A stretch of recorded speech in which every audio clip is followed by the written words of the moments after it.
Hello everyone, welcome back to the channel. Today's reaction video is going to be from Sowell TV. I don't know if that is how his name is pronounced. Sowell. Anyhow, the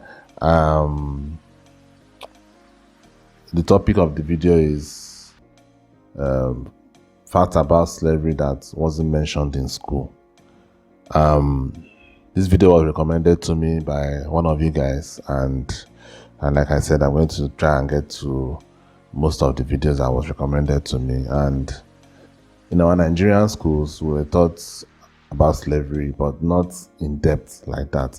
I think from what I've been seeing from the outside looking in, it seems like in Western countries, you guys are taught about the whole slavery stuff in a more in-depth manner.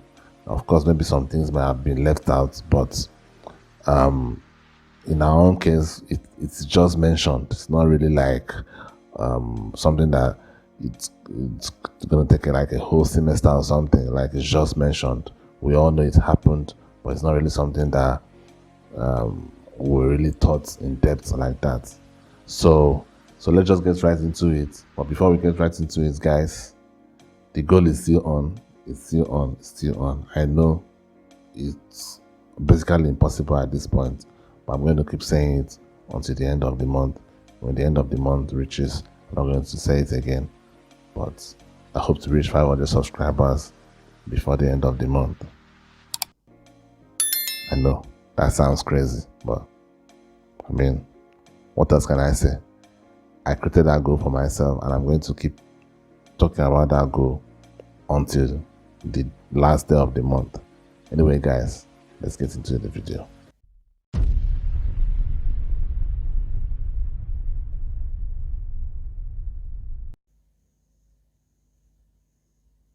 Black rednecks and white liberals.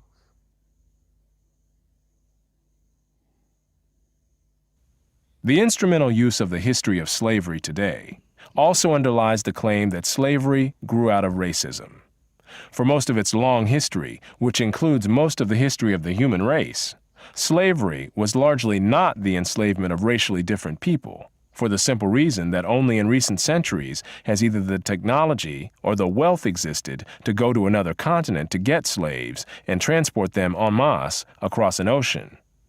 People were enslaved because they were vulnerable, not because of how they looked. That is true. The peoples of the Balkans were enslaved by fellow Europeans, as well as by the peoples of the Middle East, for at least 6 centuries before.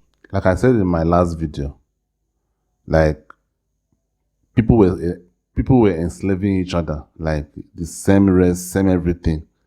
I mean, that was slavery. Slavery has always happened. If you want, for those that believe in the Bible, if you want to go back to the time of Egypt, you know, in those days there were still slaves. You know, at the end of the day, like I said, human beings have always preferred to not pay for work if there was a chance to do that. So I get what the video is trying to say. I get that. I'm actually like, because this kind of topic is a bit political.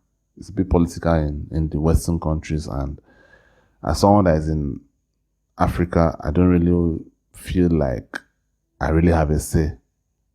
If I could use that word, I don't think I really have a say in the whole thing. Like, well, you guys told me to react to the video, so I'm going to react to it.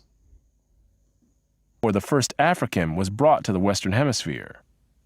Before the modern era, by and large, Europeans enslaved other Europeans. Asians enslaved other Asians. That's true. Africans enslaved other Africans. Very, very true. And the indigenous peoples of the Western Hemisphere enslaved other indigenous peoples of the Western Hemisphere. Slavery was not based on race, much less on theories about race. Only relatively late in history did enslavement across racial lines occur on such a scale as to promote an ideology of racism that outlasted the institution of slavery itself. Wherever a separate people were enslaved, they were disdained or despised, whether they were different by country, religion, caste, race, or tribe. In East Africa, The Maasai were feared slave raiders, and other African tribes, either alone or in conjunction with Arabs, enslaved their more vulnerable neighbors. As late as 1891, it was reported that Manyuema slavers had demoralized surrounding tribes, destroying crops, and famine reigned everywhere. Even in the early 20th century, Abyssinians were still raiding other Africans and carrying off slaves. It was 1922 before the British had gained sufficient control in Tanganyika to stamp out slavery there. Arabs were the leading slave raiders in East Africa, ranging over an area larger than all of Europe. The total number of slaves exported from East Africa during the 19th century has been estimated to be at least 2 million. The form in which the story of slavery has reached most people today has been along the lines of the best-selling book and widely watched television miniseries Roots by Alex Haley. Challenged on the historical accuracy of Roots, Haley said, "I tried to give my people a myth to live by. This instrumental use of history, or purported history, is open to the same objections as other instrumental myth-making." But that is quite dangerous. Like, I mean, like, I get the idea behind that, but shouldn't you be saying the truth, like what really happened, instead of creating a perception that makes people to start thinking of themselves to be lower? I don't know, like, that is just me. I don't know. Maybe I'm out of touch. I don't know.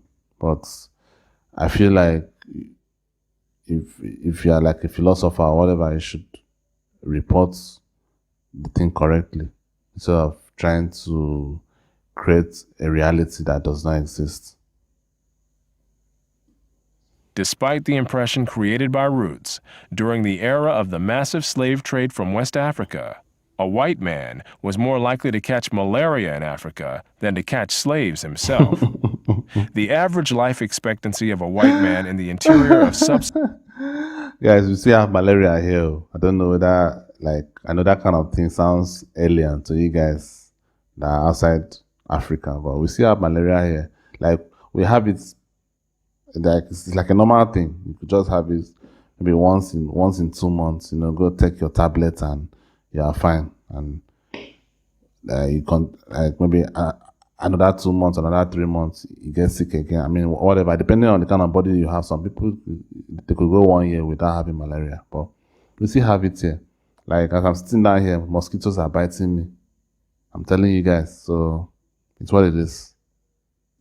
Saharan Africa at that time was less than 1 year. By and large, men from Europe or the Western Hemisphere came to the coasts of Africa, bought their slaves, and left as soon as possible. Even so, the death rates among the white crews of the ships carrying slaves to the Western Hemisphere were as high as the death rates among the slaves themselves. It was only much later, after quinine and other medical measures enabled Europeans to survive where there were tropical diseases, was it possible for them to invade Africa in force and establish empires there. But by then, the Atlantic slave trade had already been ended. During the era of that trade, Africa was largely ruled by Africans, who established the conditions under which slave sales took place. The crew of a slave ship was in no position to defy African rulers and their armies by going out across the land and capturing people willy-nilly. The stronger African peoples captured and enslaved the weaker peoples. The same pattern found over the centuries in Europe, Asia, the Western Hemisphere, and Polynesia. In Nyasaland, the Ngoni and Yao swaggered over and terrorized other tribes. In Uganda, the Baganda made life miserable for their neighbors. And the Nyoro and Hima of Anko enslaved Toro women and children. The Tutsi dominated the Hutu in Rwanda. The Maasai lorded it over the Kikuyu and Kamba. And the latter, in turn, held the Indorobo in a kind of serfdom. It was precisely the fact that Europeans, except for the Portuguese, seldom participated in the raids that captured and enslaved Africans that enabled most people in Europe and the Americas to remain oblivious to the traumatic experience that this was, with some Africans committing suicide to avoid capture and wives being whipped as they tried to cling to their husbands or children. Historian David Breon Davis pointed out that Europeans had little contact with the actual process of enslavement, and that, as late as 1721, the Royal African Company asked its agents to investigate the modes of enslavement in the interior. Europeans typically saw only the end results, enslaved people being offered for sale on the coast. It was much the same story in the Ottoman Empire, where those who bought slaves had no idea what these... I mean, that is true. I said this in the last video. I said it. Most of the slaves were sold by African, either kings or chiefs or whatever titles that they had in their different places. Most of them were sold. They were not stolen. I mean, I think that is a fact. It's something that I've known for a very long time. So, slaves had been through before.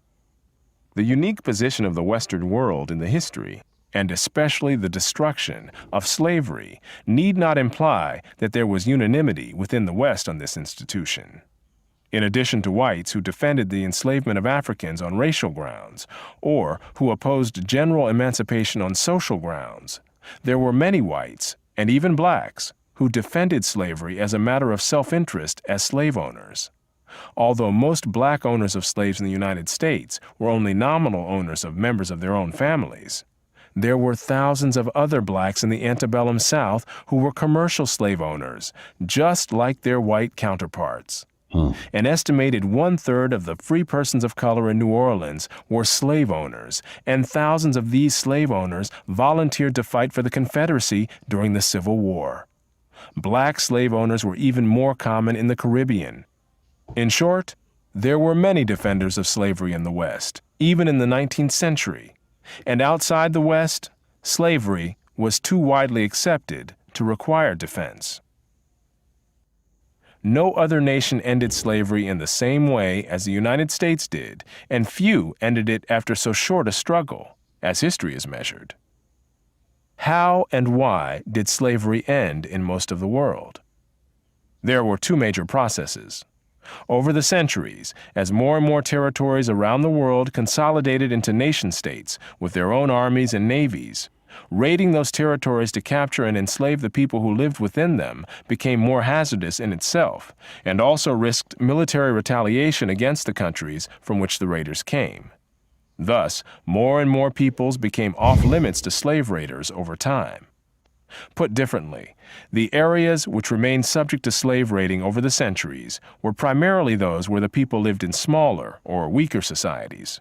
Such societies continued to exist where it was difficult, for geographic or other reasons, to consolidate large areas under one government. This was true of the Balkans, the backwaters of Asia, and much of sub-Saharan Africa.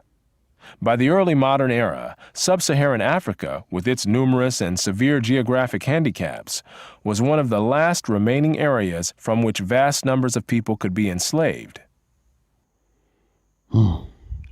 Wow. Wow, guys. That was a lot.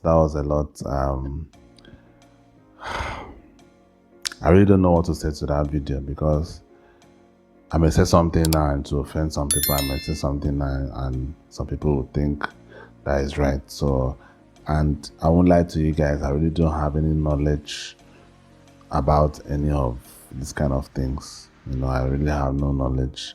But a lot of good points were made in that video. A lot of good points were made. Points that I've always known to an extent.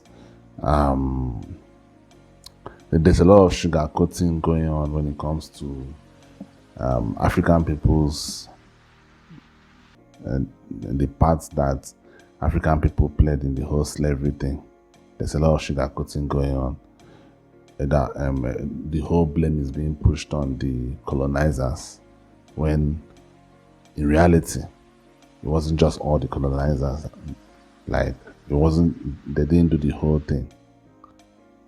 The Africans had to reciprocate in most cases. Now there were some cases that the people were taken by force, obviously, but in majority of the time, those people were sold by their fellow Africans.